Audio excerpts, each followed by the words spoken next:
Hi, good afternoon, everyone. Am I audible to all of you?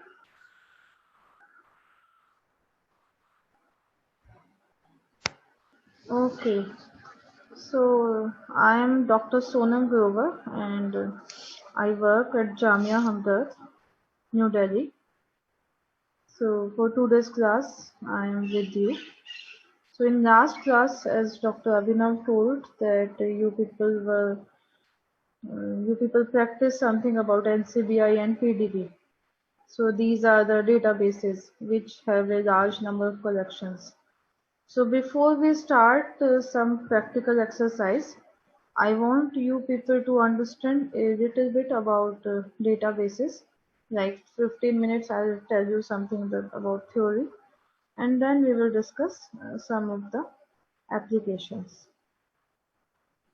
So wherever you have some doubts, you can raise hands and you can ask questions as well.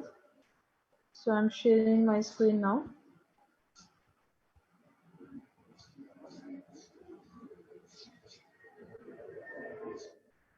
Are you people able to see the screen which I'm showing you? Okay, thank you. So today's special day of Ramjan, na? Like something special. At Jamia Hamdard we have a holiday today, but you people are not having.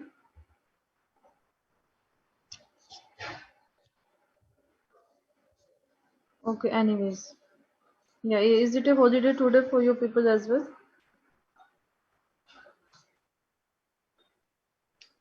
Yeah, that is there. It is lockdown, so online classes are there. But today we didn't had any online class also.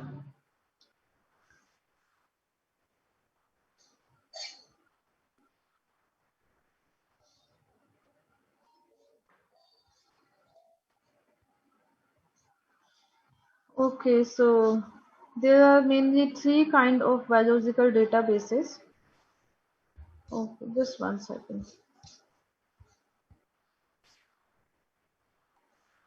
So by this slide, I want to tell you that mathematical and computational tools have become an integral part of modern day biological research. So in the previous few decades also, like if you go to 1960s, 70s, so up to that time biology was biology and physics, chemistry, mathematics. So every field was working in itself. But in due course of time, in due course of evolution, what is happening that now there is interdisciplinary courses are coming or interdisciplinary scientific advancements are happening. So nowadays, any biologist, if he or she wants to start some work, so he prefer to do some bioinformatic or some computational search to gather the information which is available about that organism or that protein or that nucleotide sequence. So because of that, because of the sequencing technology which is enhancing like anything, so nowadays for any single person you can have the whole genome data. We call it NGS or WGS, whole genome sequencing or next generation sequencing. Proteomics also evolving. The whole protein content of the cell can be known by LCMS. So by the advancement of these kind of techniques, lots of data is being created. So whatever data is there, so that data need to be organized, need to be kept in a public domain so that everybody can make use of it. So in the 17th century, when Mendel, the person who introduced us with the genetics or the phenomenon of genetics, so he also had some data, and he did some experiment with the plants, and he was maintaining it in his notebook. right? But because the data was limited. But nowadays, current biology produces enormous amount of raw data, and as the volume of data increase, more sophisticated computational methodologies are required to handle the colossal data. So that is how we need so many databases. So thus the very first challenge in this genomic era would be to store and handle the overwhelming volume of information through the establishment and use of computer databases. So this is how we can understand why the databases are important. Databases are nothing, an organized collection of data. So what is database? If you want to define it, so it is a computerized archive, and also computer as required, and which are used to store and organize data in such a way that information can be retrieved easily via variety of search criteria. So whatever information you are putting in the database, so you are not dumping the information.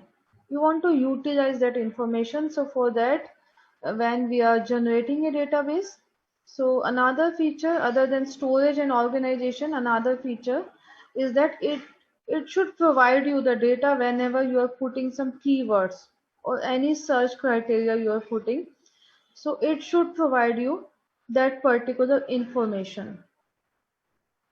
So these are some terminologies which one should be aware when we are talking about databases. So organize data in a set of structured record to enable easy retrieval of information. So every set of data, every entry, we call it a record. And record, which is also called an entry, should contain number of fields that hold the actual data items, say like field 4. So whatever it's not necessary when we are talking about database, it is a biological database. It can be a population database also. So let's say Delhi population. So if some Aadhaar card entries are there, so that particular one entry should show you the name of the person, the date of birth of the person, blood group of the person, address of the person, and also all this information you are putting any single term and it should provide you maximum possible information. So it could be name, address, phone number, anything. So in order to retrieve information from database, we as a user should specify a piece of information known as value in a particular field and expect the computer to retrieve whole data record. So value is your search term, the way you put on the Google, you are putting COVID, so it is giving you maximum possible information.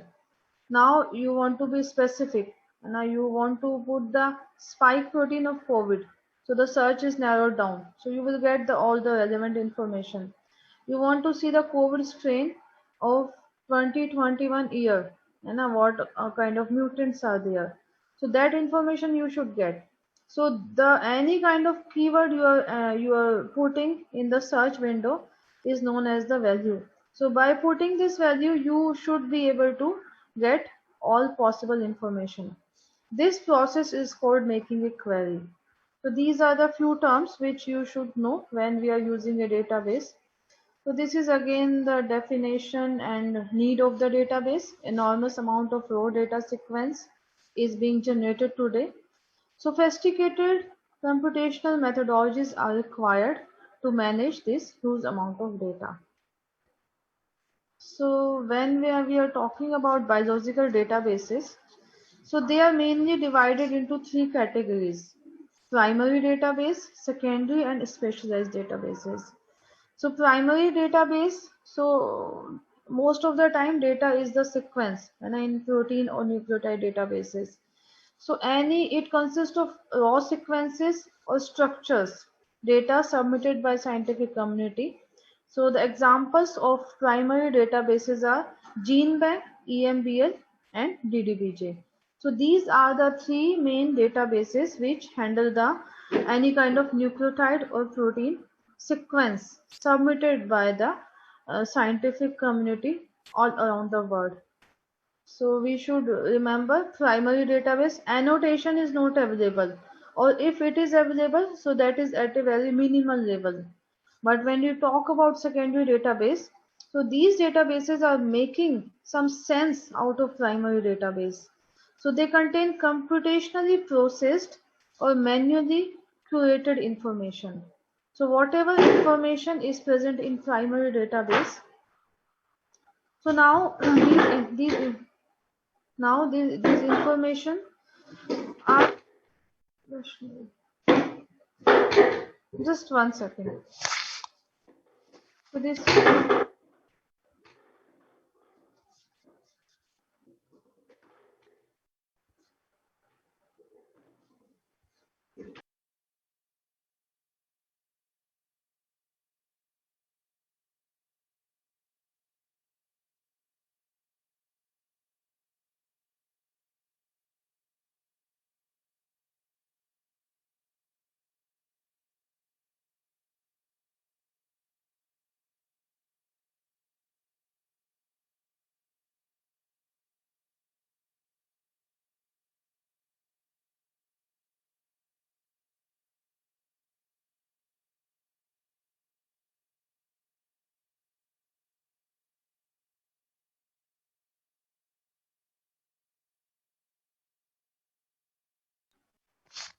sorry for the interruption. So where were we?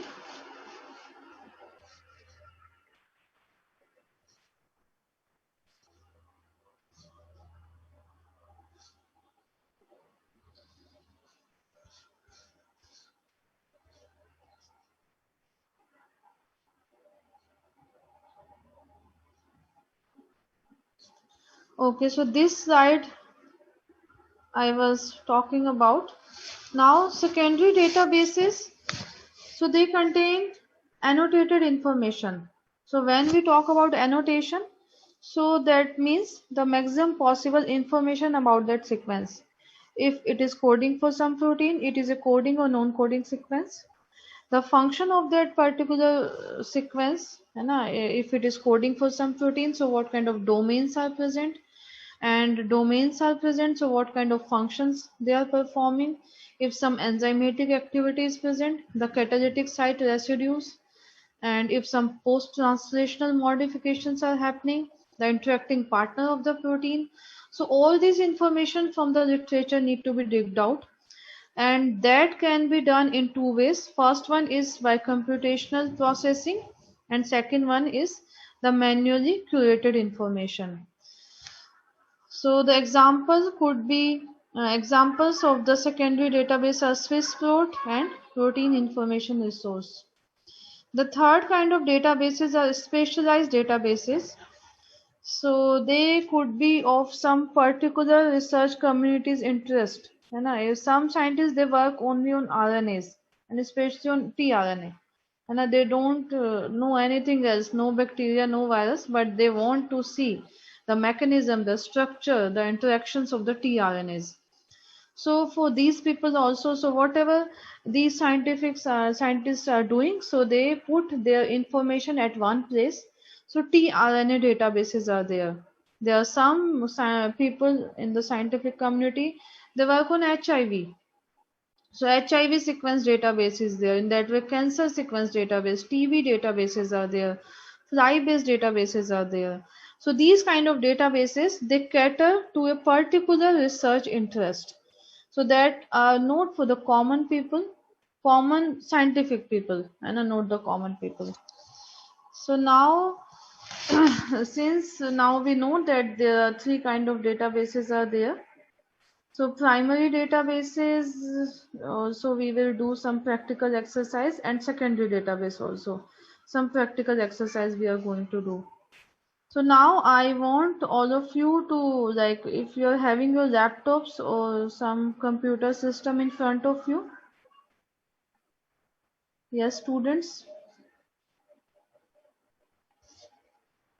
If yes, then open the NCBI window on your computer.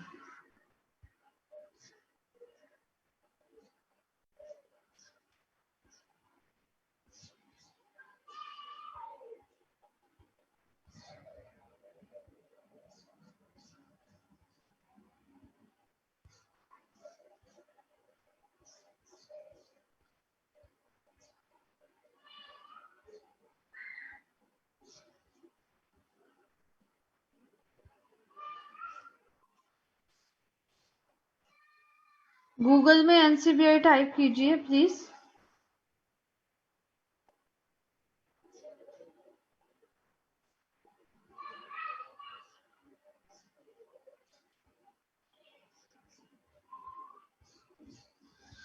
Yes, someone can reply if I am audible to all of you.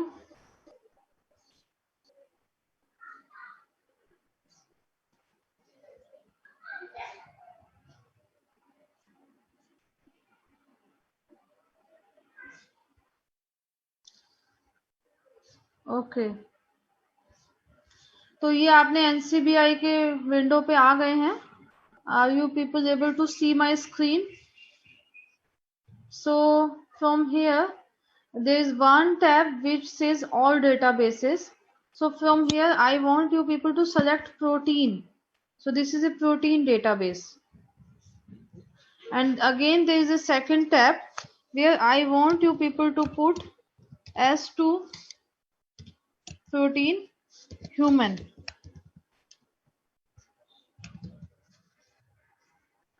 And then click on the search tab.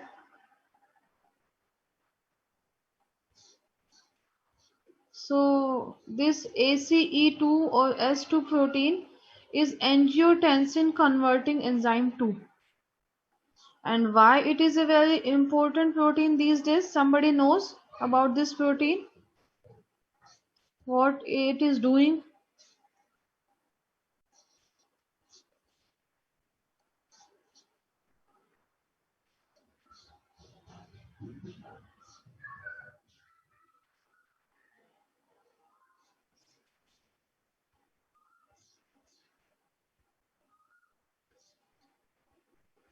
S2 protein का function, do you people know? Why is it a very important protein these days? Any hint, any idea? I want you to respond.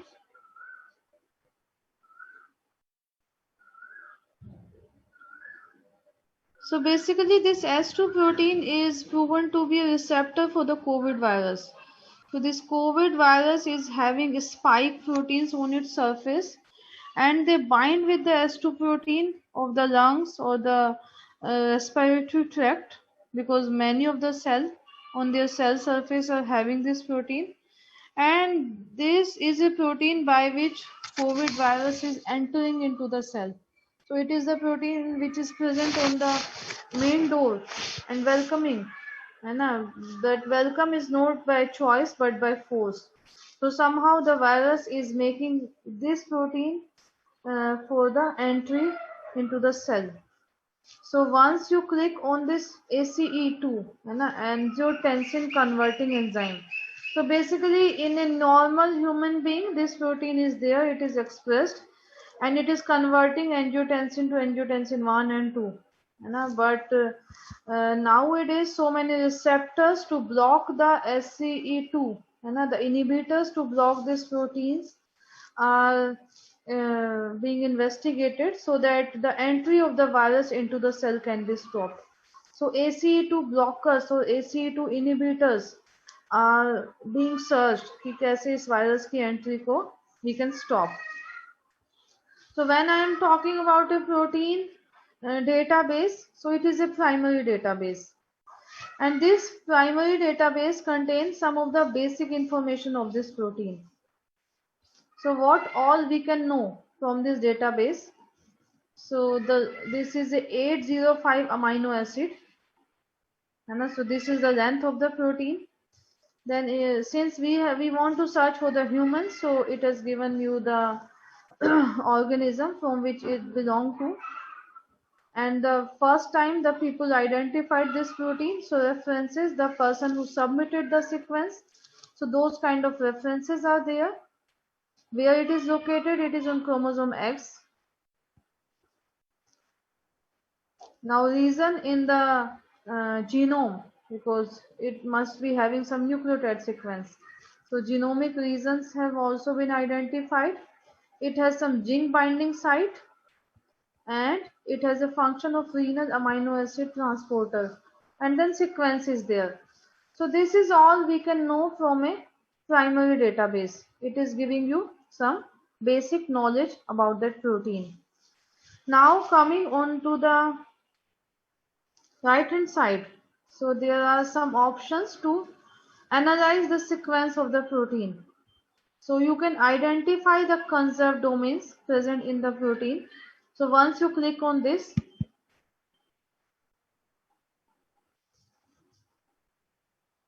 so it will show you what all the domains are present in the protein. I hope you people are also doing the same exercise what I am doing. Are you on the same page?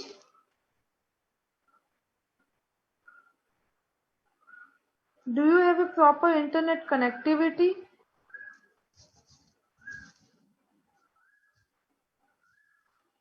Yes, ma'am, we do. And are you able to reach to on this conserved domain page?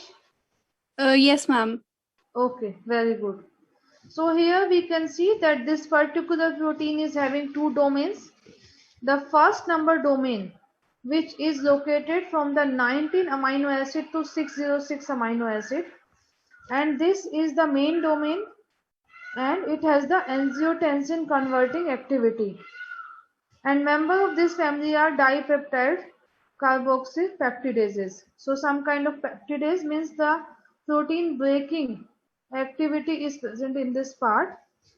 Now the second domain, which is also called the collectin, and it is located from 617 to 770. So this particular part of the protein is is having this particular domain. So what is the collectin domain is doing? So if you click on this particular particular section, so it will tell you. So it is a renal amino acid transporter. Collectin is a single class transmembrane protein that is homologous to the C-terminal region of human angiotensin converting enzyme 2.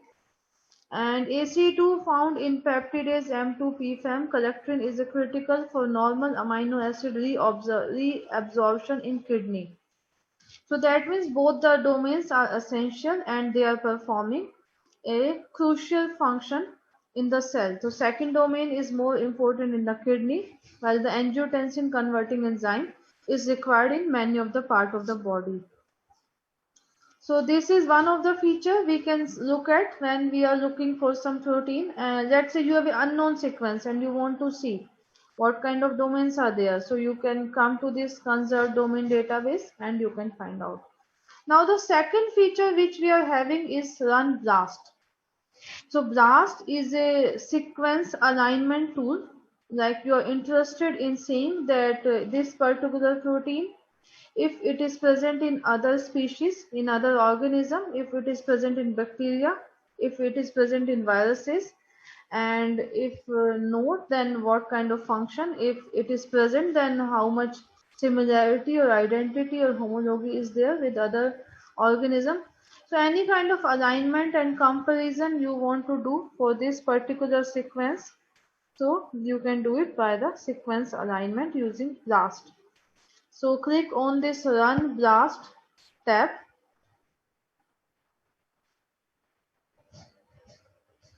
So once you click on the Run BLAST tab, because we are using a protein sequence from a protein database, so automatically it will bring us to the BLAST P-suite, that is a protein BLAST.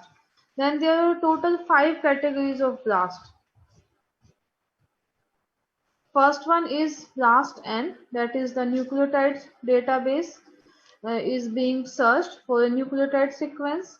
Then BLAST-X is there, T-BLAST-N is there, T-BLAST-X is there.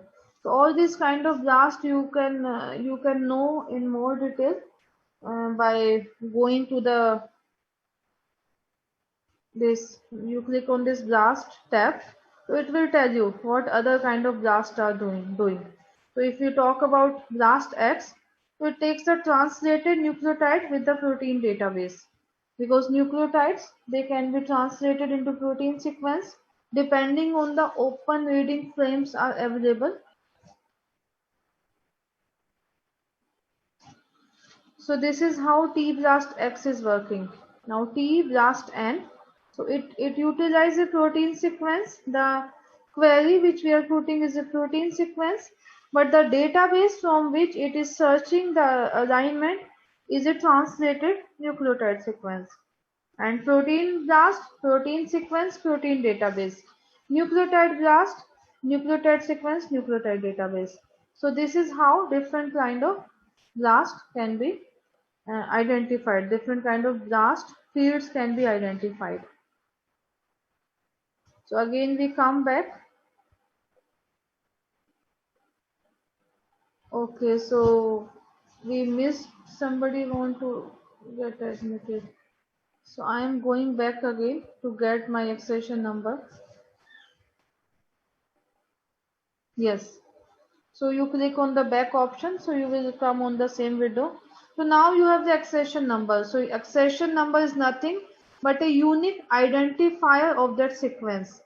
You put this accession number anywhere in the NCBI, so it will give you the right sequence for which it is assigned.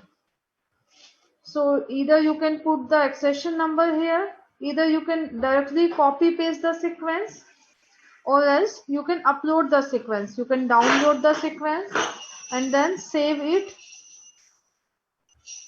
in a Word file or text file, and from here you can uh, upload your sequence here. Now job title you can give ACE2 protein. It itself is giving Homo sapiens ACE2, and this is accession number which has also come here.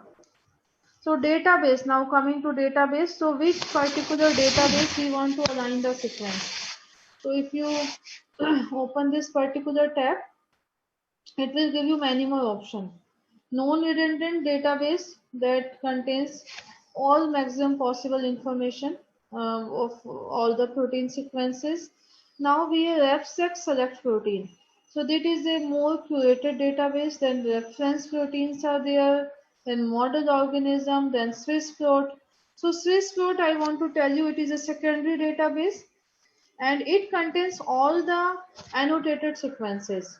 So now I want to run the blast of my protein with the Swiss plot because it has all the annotated sequences submitted to it. So wherever I get the best hit, so I can get the maximum information. Then patented protein sequences are there. And one more database is there which we call protein data bank. So in the last class, you must have heard about this protein data bank. So this is a protein structure database. So you want to know the structure of the protein. So all the structures are submitted to this protein database. So I want to see that what all structures of this particular sequence have been refined so far. So I want to run a blast with the protein database. Organism, if I want to specify your organism, that I want to see only the human uh, S2 protein structures, whatever sequence I'm having, and I'm interested to see that what all the S2 structure of humans have been resolved so far. So I can select human, and if I don't select, I will get everything.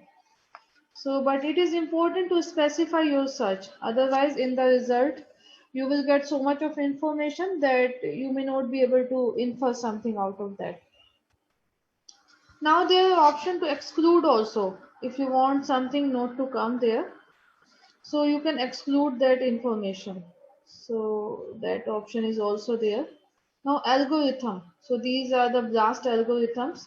So these are more technical terms. I'm not going into that, but the easiest one is the protein BLAST. So it uses the protein database using a protein sequence. So finally, I am clicking on this BLAST tab. So it may take few seconds or maximum 1 minute to give you the results. The organism was not found in the taxonomic lookup. Please select a valid organism from the suggestions. Okay, so what is the problem here? So as of now, I am omitting here because this is not a mandatory field. So if human it is not taking, you can search with the Homo sapiens.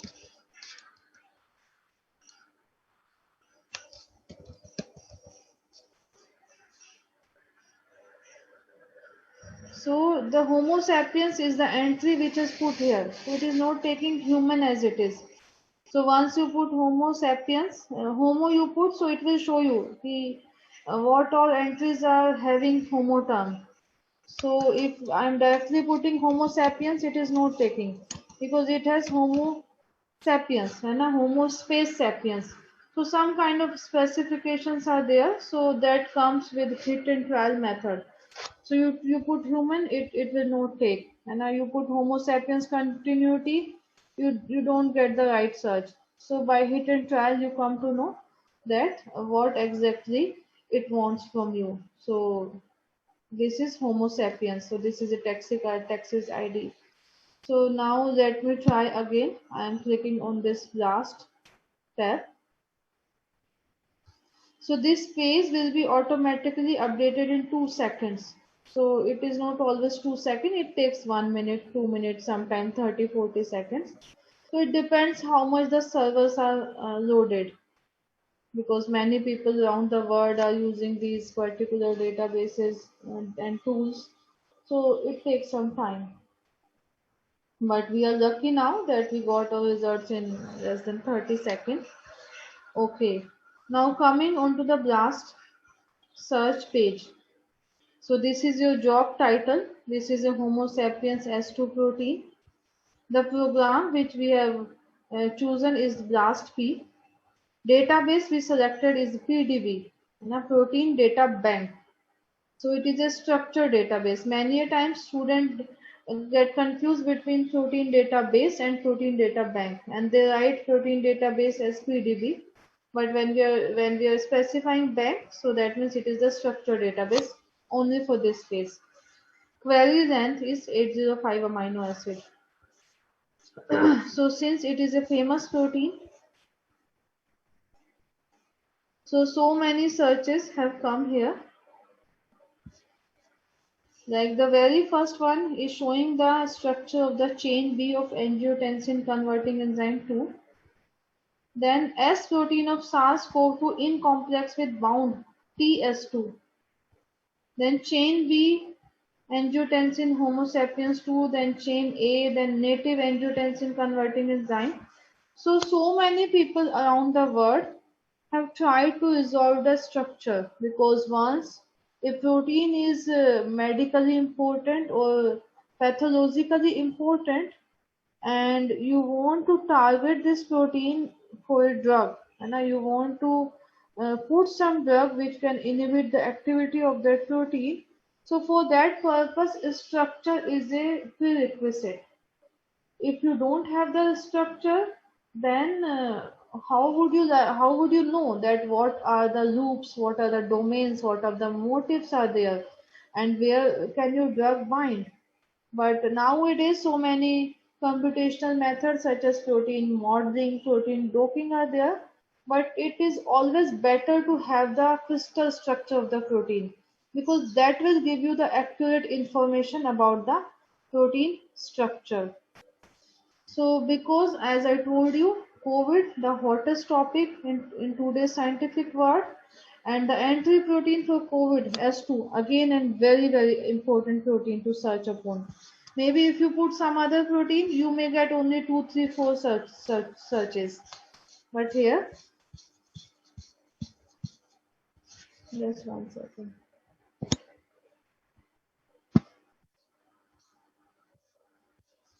So why I'm seeing all these alignments? Because this alignment tab got clicked. So first one is the description.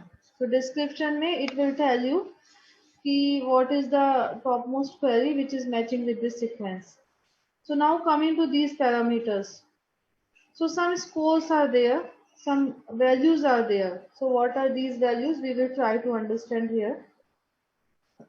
So if we are looking from this is called percent identity. Percent identity means how many residues of your query sequence are identically matching with your with your aligning sequence or the sequence which is aligning. So in this particular case 99.88. So your sequence is having 805 residues and 805 residues are matched here. Now there is a query coverage. That means if you have 100 amino acid long sequence and the aligned sequence is also having 100 amino acids and they are aligning accurately. So then we say there is a 100% query coverage. But if we go below, there is a 76% query coverage. So in that case, this particular hit is aligning with only 76 residues of my query. If your sequence is 100 amino acid long, and your hit which you got is only 76 amino acids are matching with your query. So in that case, query coverage is 76%. Percent identity 100%. That means ki all the 76% residues are identical. So this is how we can understand. Now there is accession number. So if you click on this accession number, so it will take you to another window. So this will show you, and at the right hand side, the protein 3D structure and how it was resolved by cryo-EM. Cryo-EM is a novel method of resolving the protein structure. The cryo-electron microscopy, where at very low temperature, when the liquid nitrogen, protein structures are frozen and then the structures are resolved. So you can click here because you want to see the structure. So this is the particular paper or the publication which has resolved the structure of this protein, cryo-EM structure of human astroreceptor bound to protein encoded by vaccine candidate this. So now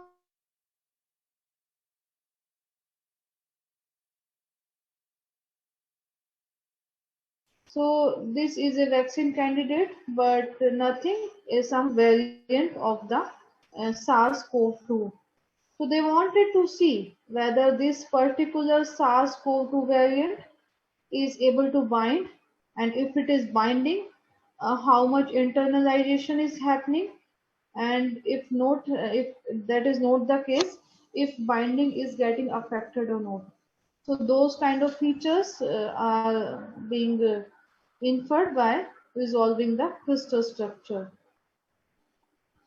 So this is the structure of the protein. So how these structures are viewed, we will be having a different session using PyMol. But from here, you can have a rough idea that this protein is a tetrameric protein.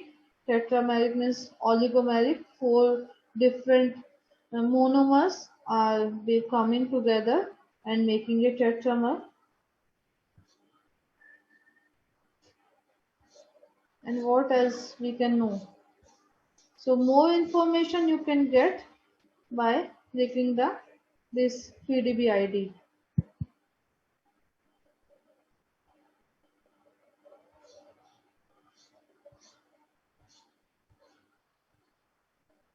So this is the abstract of the paper. You can see the full paper also. The PubMed ID is given here. So if you click on, like, this is a bhul bhulaiya, and now you keep on clicking on the link after link, and you may get more useful information, but sometimes you may get distracted that what exactly you were looking for. So we wanted to see the alignment of this protein with the known sequences. So if I click on alignment, so it will give you that how the sequences are aligned here. So one is the query sequence and another one is the subject. And the middle line shows you that how many residues are totally identical or they are aligned. So in this case, 100% alignment is there.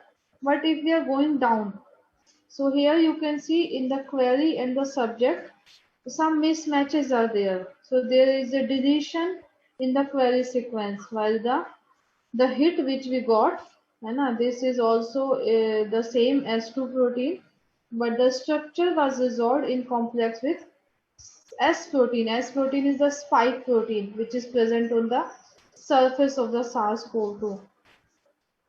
So here you can see the subject is having a length of 817 and the query protein which we have provided is having a length of 805. So this is how to get the best alignment. This gap was introduced in this alignment because if you continue the both sequences, so after this if you don't introduce this gap, the rest of the residues will be shown as the mismatch. So this is how the pairwise alignment works. They give you the best possible alignment. So best possible alignment means the maximum of the residues are aligned together. So we can again go little down. So again there is some deletion happened in the query sequence. Okay, this is a better example where you can see the what kind of match and mismatches can be found in the alignments. So this is the chain A of S2 and what we have searched that is also S2 but different chain. So here we can see the query coverage. The identity is 85%. So that means out of 723 amino acid, only 611 amino acids are identical. There is one more thing which is positives. So what is that? So in between you can see some positive signs have been put. So the positive sign tells you about the similarity.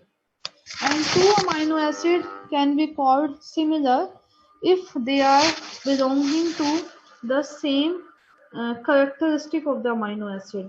We know that 20 amino acids are there and these 20 amino acids are categorized on the basis of their charge, size and some of the biophysical nature. So common example is aspartic acid and glutamic acid. These both are acidic amino acids. Or we can say lysine, arginine, these are basic amino acid.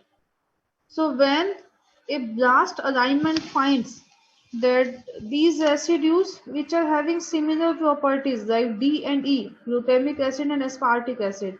So if they are aligning together, so it gives it a plus, and every plus counts together and add up to the positives. So identity means identical. If W is there, so we want only W. If tryptophan is there, we want only tryptophan. So that is identity. But similarity is something less generous feature. So it also adjusts the amino acids which are having the common properties.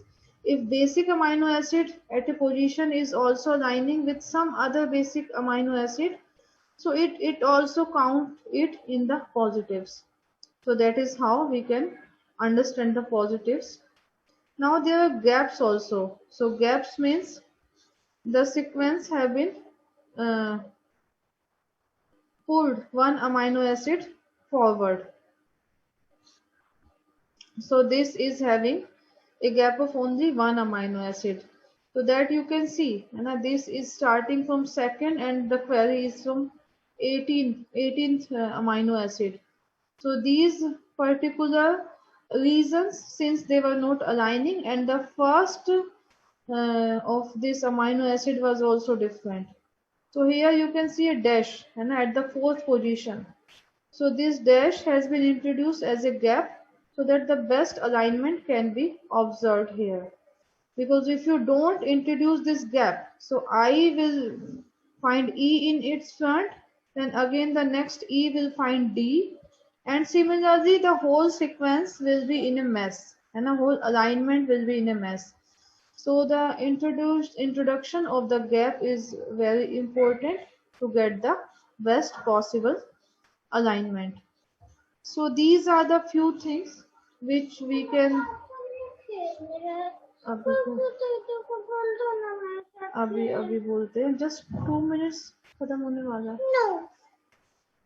So I have a small daughter, 4 year old. So she wants me to play with her, and I believe we did a basic exercise of blast. So you can also try the same exercise with the SARS spike protein. and you can see that how many structures have been resolved, what are the protein information is there. So that's how we can utilize these basic tools. We can utilize these basic tools. So this is all for today's class. So if you have any queries, you can email us, either Dr. Grover or me, myself, Dr. Sonam Grover.